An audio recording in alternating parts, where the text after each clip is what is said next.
Ci spostiamo ora a Jesolo, dove è di questi giorni la polemica su profughi, dublinati, insomma queste persone che stanno arrivando e saranno ospiti della Croce Rossa di Jesolo, sita in via Levantina.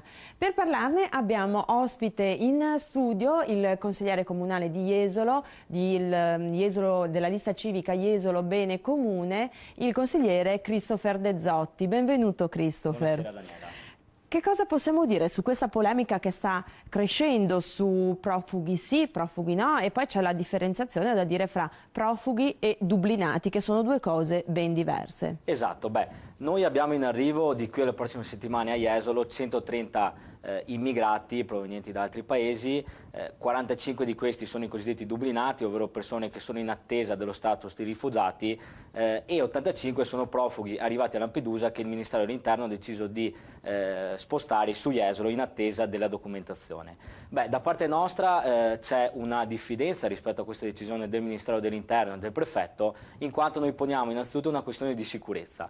Noi abbiamo un commissariato come quello di Jesolo che purtroppo da qualche mese vive un problema legato alla dotazione di uomini e di mezzi che non è garantita dal Ministero dell'Interno. Sappiamo che nei mesi scorsi purtroppo molto spesso le volanti e gli ordinari servizi di sicurezza e pattugliamento del territorio non erano garantiti anche per più di 24 ore consecutive.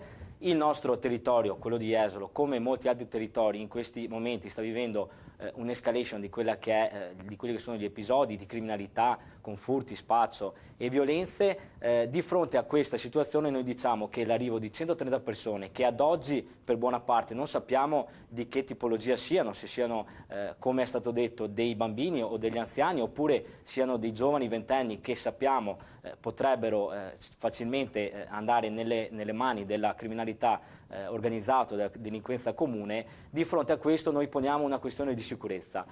Quando il prefetto e il Ministero dell'Interno saranno in grado di garantire la sicurezza al 100% del territorio di Jesolo, noi allora potremo considerare eventualmente per un periodo limitato l'eventuale ospitalità di questi profughi. Quindi dal Consiglio Comunale una lotta da parte della vostra lista civica o meglio dire una richiesta di certezze? Certo, noi chiediamo fin d'ora, questa è una proposta che avanziamo al sindaco, di chiedere che l'invio degli aggregati, che di solito sono stagionali per i 2 o 3 mesi estivi, venga anticipato quest'anno proprio per far fronte alla presenza di 130 immigrati nel nostro territorio e che il Comune si faccia carico delle spese per l'alloggio di queste persone per gli ulteriori mesi che andremo a richiedere in anticipo di fronte al prefetto. C'è poi da dire che c'è un'altra questione, ovvero quella generale del sistema di accoglienza italiano. Noi in questo momento viviamo una situazione di crisi economica legata al fatto che le imprese chiudono, c'è una disoccupazione galoppante e la ripresa non sembra essere alle porte di qui a poche settimane o a pochi mesi. Dunque di fronte a questo problema il nostro sistema di accoglienza è al collasso, noi non siamo in grado di garantire in questo momento lavoro e modo per vivere agli italiani, facciamo fatica a garantire questo a chi viene da fuori. Dunque quando avremo risolto i nostri problemi, i problemi delle nostre famiglie e dei nostri anziani, allora saremo in grado di dare la giusta accoglienza a chi da altri paesi viene qui con una speranza di vita. Grazie a Christopher De Zotti, consigliere comunale di Jesolo Bene Comune, e ci rivedremo magari per discutere di altri argomenti nelle prossime puntate. Grazie e buonasera a tutti. Grazie.